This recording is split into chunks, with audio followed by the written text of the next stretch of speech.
What a night for Canadian politics. In a dramatic comeback, Mark Carney's Liberal Party has clinched a victory in federal elections, securing 169 seats, just ahead of Conservatives' 144. But let's be clear, this isn't a majority. Carney's Liberals will need to work with smaller parties to govern, and all eyes are now on Bloc Québécois, which holds the balance of power in what's shaping up to be a lively minority parliament. Hello, I'm Gunjan Handa, and let's dive in. This election was packed with surprises and firsts. Conservative leader Pierre Poilievre not only lost the race, he also lost his own seat. A rare and humbling blow for a major party leader. Meanwhile, the New Democrats saw their support shrink, and NDP leader Jagmeet Singh announced that he would step down after a disappointing showing. The Bloc Québécois, with around 22 seats, is suddenly the kingmaker, and the Greens managed to hold on to a single seat. But this wasn't just a Canadian story. The campaign was overshadowed by the events south of the border. Donald Trump's threats to slap tariff on Canadian goods and his headline-grabbing 51st state remark sparked outrage across Canada. Trump's rhetoric became a rallying cry, fueling record early voting and a surge in Canadian nationalism. In the end, it was Carney's promise to stand up for Canada that resonated with voters worried about the country's economic independence and identity.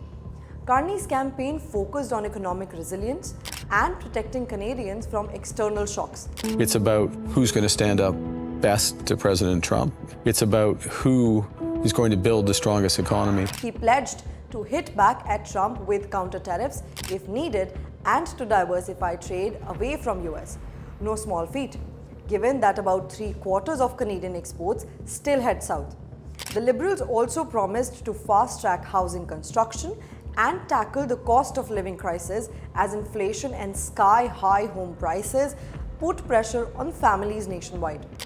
But the path ahead is anything but smooth. With only 169 seats, Carney's Liberals are in minority territory.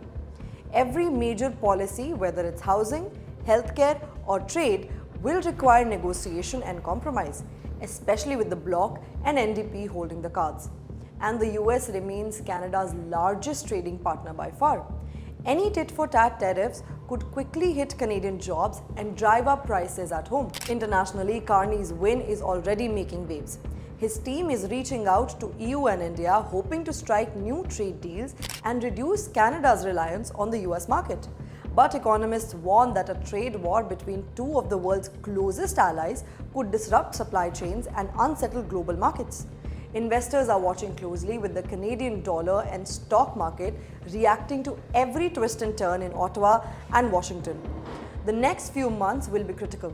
Mark Carney will need to build alliances in Parliament, negotiate carefully with Washington, and prove to Canadians that he can deliver on his promises.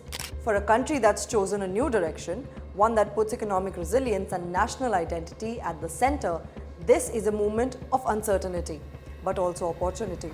And in a year when right-leaning parties have swept elections across the globe, Canada's left-of-centre shift stands out. The world is watching to see if Carney's gamble pays off. We'll be following every step of the way closely. For now, this is the Asian Chronicle. Stay tuned for more.